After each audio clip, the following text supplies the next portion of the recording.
Nobres cavaleiros, belas donzelas, eu sou o Legionário Pernambucano e sejam bem-vindos a mais um vídeo desse canal. Porém, o canal a partir de agora vai sofrer mudanças.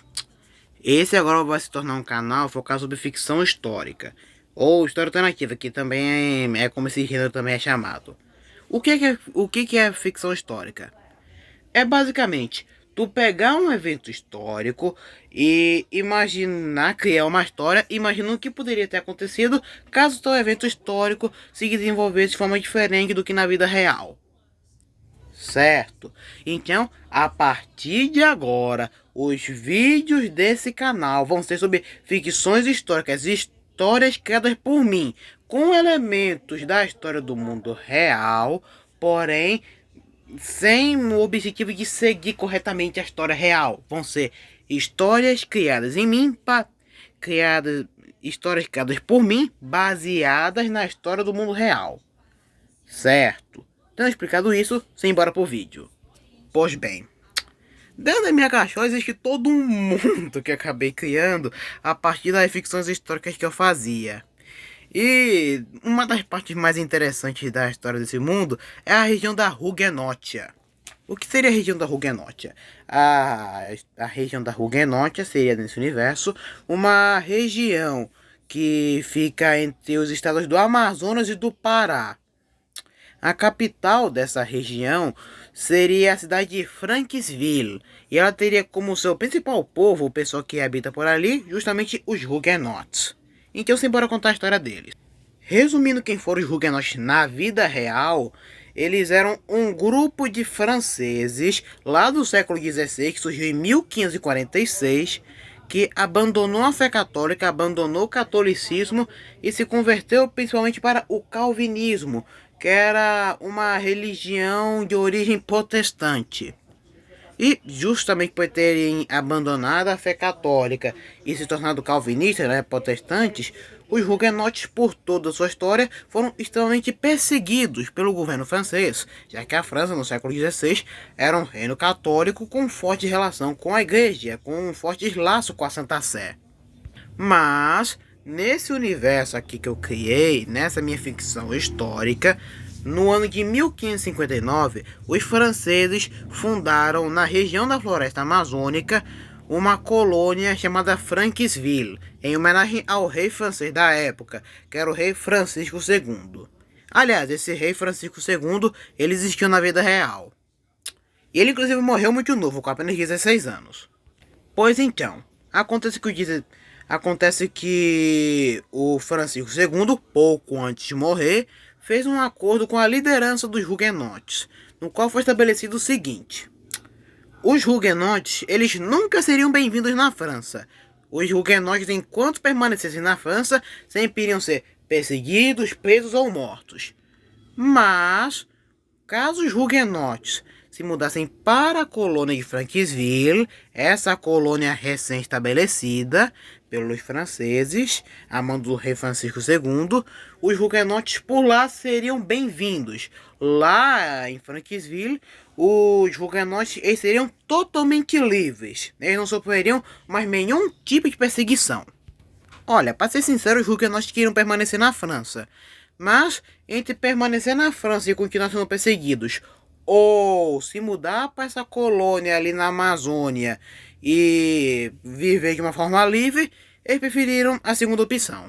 Então, entre 1559 e 1571, maior parte da população dos Huguenotes se mudou da França para essa colônia na Amazônia, para a colônia de Franksville. De início, a vida dos Huguenotes nessa colônia foi bem difícil. Eles tinham que lidar com os índios, eles tinham que lidar com a fauna e flora da região que era completamente diferente do que eles estavam acostumados. Eles tinham que se preocupar com outros europeus, como os portugueses e espanhóis que, vez ou outra, invadiam a região. Mas com o passar do tempo, os Huguenotes conseguiram se estabelecer na região e começaram até mesmo a prosperar. Com o passar do tempo, a colônia de Franksville se tornou meio que a joia do Império Colonial Francês, já que os Huguenotes fizeram da colônia de Franksville, com o passar do tempo, uma colônia tão rica e desenvolvida quanto a própria França. Tipo, Se você fosse ali, mais ou menos por volta de 1700 e pouco, e, e fosse visitar Franquesville, a cidade seria quase que idêntica a Paris, né? A cidade de Franquesville, né? A capital dessa colônia dos huguenotes, estava ao mesmo nível das cidades europeias. Então, de fato, os huguenotes, eles prosperaram ali nessa colônia em Franquesville, nesse universo. Mas então o que aconteceu? Em meados do século XVIII, né, 1700 e poucos, chegou na colônia de Franquesville os ideais iluministas, que também se alastraram ali pela França. Então, quando se iniciou a Revolução Francesa, em 1709, em 1789, melhor dizendo, os iluministas huguenotes também quiseram fazer sua própria revolução. E em 1792, 3 anos após o início da Revolução na França, os huguenotes, eles fizeram uma grande rebelião em Franquesville e tomaram o controle da colônia, proclamando assim a República Huguenote como um país independente. Só que aí é que tá. Logo depois dos huguenotes terem declarado sua independência e formado essa sua república, logo depois Franquesville acabou sendo invadida. Não pelos franceses, até porque estavam no meio do seu processo revolucionário, então eles nem teriam condição para isso, mas sim pelos portugueses. Os portugueses olharam ali que a colônia dos franceses se rebelou, e que os franceses não poderiam fazer muita coisa já que estavam em revolução, e falaram: ora pois, rapaz, essa é a nossa hora. E o exército português invadiu a colônia de Franquesville. Os huguenotes até tentaram formar uma milícia e fazer uma guerra de guerrilha contra os portugueses. Mas depois de uns 2 anos, em 1794, a colônia de Franquesville terminou sendo dominada pelos portugueses. E por 14 anos, pelos próximos 14 anos que se passaram, os portugueses dominaram ali a região de Franquesville e tentaram fazer daquela região parte da colônia do Brasil. Só que aí que tá, os huguenotes, eles não se identificavam em nada com o resto do Brasil. Eles tinham tido uma história até então completamente diferente. Eles eram de religião diferente, o resto do Brasil era católico e os huguenotes eles eram protestantes, calvinistas. Então, eles queriam a todo custo retomar sua independência.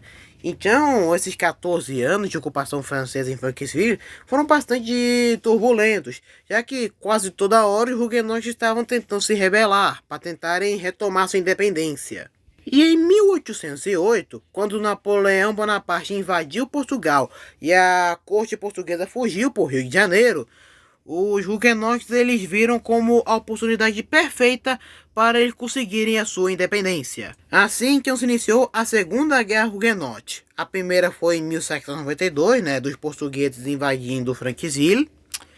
Essa segunda foi justamente em 1808, quando os huguenotes, vendo a chegada da família real nas cortes do Rio de Janeiro, pensando ser um bom momento para declarar a independência.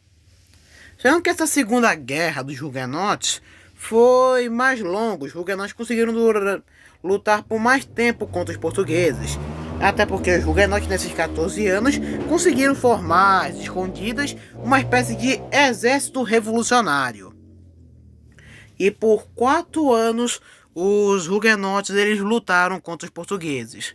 Mas em 1812, os huguenotes eles foram por mais uma vez derrotados. Mas vocês acham que eles vão desistir? Não, minha gente, não. Os huguenotes vão ser um pessoal um pouquinho insistente. Em 1817, eles fazem uma nova rebelião.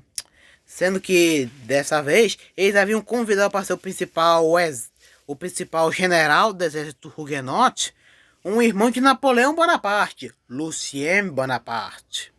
Esse Lucien existiu, tá? Ele não é um personagem criado por mim, não. Ele realmente existiu. E ele foi convidado em 1817, nessa realidade, para lutar como o principal general do exército huguenote. Por 4 anos, o Lucien Bonaparte ele deu uma coça nos portugueses, já que ele era um general veterano lá das guerras napoleônicas. Então Então ele tinha muita experiência de batalha. Ele conseguiu várias vitórias para os huguenotes. Só que aí é que tá. Com o passar do tempo, a ambição subiu na cabeça do Lucien Bonaparte, o que fez com que ele quisesse que depois do fim da guerra, ele se tornasse uma espécie de imperador dos huguenotes. Só que aí que tá, os huguenotes, eles eram iluministas, principalmente um ramo mais jacobino, mais radical do iluminismo. Então eles eram fortemente republicanos e não queriam virar uma monarquia de jeito nenhum. Então, por mais que tivessem bastante respeito pelo Lucien Bonaparte, em 1821, um grupo de huguenotes acabou matando ele. E além disso ser uma bagatagem, né, porque o Lucien estava ajudando bastante os huguenotes, isso acabou sendo a ruína dessa terceira guerra huguenote, já que como Lucien Bonaparte era a maior liderança militar do exército huguenote, depois que ele morreu, foi apenas questão de meses para que o exército português, liderado por Dom Pedro I, diga-se de passagem, derrotasse os huguenotes. E assim, então, pela terceira vez, os huguenotes foram derrotados. Mas calma, meus amigos, calma, que os bichos não desistem nunca, Em 1822, no dia 7 de setembro, como todo mundo bem sabe, Dom Pedro I, às margens do rio Ipiranga, declarou a independência do Brasil. E aí é que tá. Nas vésperas do Natal de 1822, os huguenotes lá em Franqueville ouviram falar da Declaração de Independência Brasileira. E aí falaram: ora, eu não sei falar francês. Mas então os huguenotes, eles acharam que agora que o Brasil estava se rebelando contra os portugueses, seria a hora perfeita deles também se rebelarem contra os portugueses. Então, no Natal de 1822, os huguenotes, eles pela quarta vez, iniciaram uma guerra para tentar se tornar independentes.